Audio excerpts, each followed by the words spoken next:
నిజం చెప్పడానికి కూడా ధైర్యం ఉండాలి, పౌరుషం రోషం ఉండాలి. ఎంత ఏదో చాకచక్యంగా మాటలకు గారడి చేయడం గొప్ప కాదు.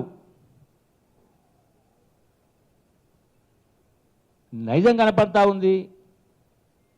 నేను నా దాకా కట్టుబడి చెప్పన్నా, ఇప్పటి దాని కూడా ఆ నోట్లోకి వెళ్ళి వాళ్ళ మాటనే వస్తలేదే. మేము అబద్ధమైతే, మా మాటలు అబద్ధమైతే మేము రాజీనామా చేస్తాం ఎందుకు చెప్తలేరు? మరి నిజంగా మీకు కరెక్ట్ అయితే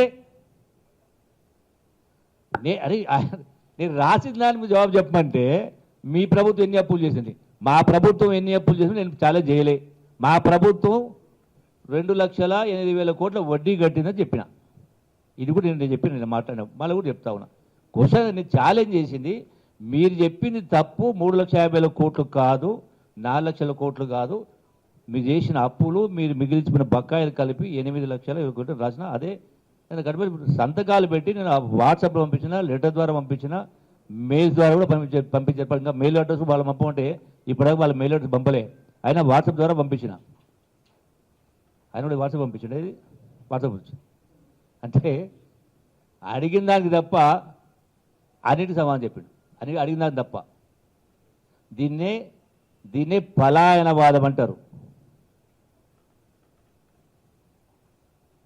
అందుకే ప్రజలకు నేను చెప్తున్నా, అరే మీరు 10 సంవత్సరాలు కేసీఆర్ గారు 10 సంవత్సరాలు ముఖ్యమంత్రిగా ఉన్నారు, హరీష్ రావు ఫైనాన్స్ మినిస్టర్గా ఉన్నాడు, ఇరిగేషన్ మినిస్టర్గా ఉన్నాడు, కేటీఆర్ అదే బీఆర్ఎస్ పార్టీ వర్కింగ్ కమిటీ 10 సంవత్సరాలు మంత్రిగా చేశారు.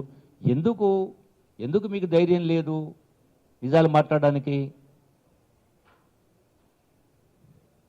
అంటే కేవలం 4 మాటలు మాట్లాడేసి, అబద్ధాలు మాట్లాడేసి ఇలా ప్రజలను మభ్యపెట్టే కార్యక్రమం చేస్తూ ఉన్నారు.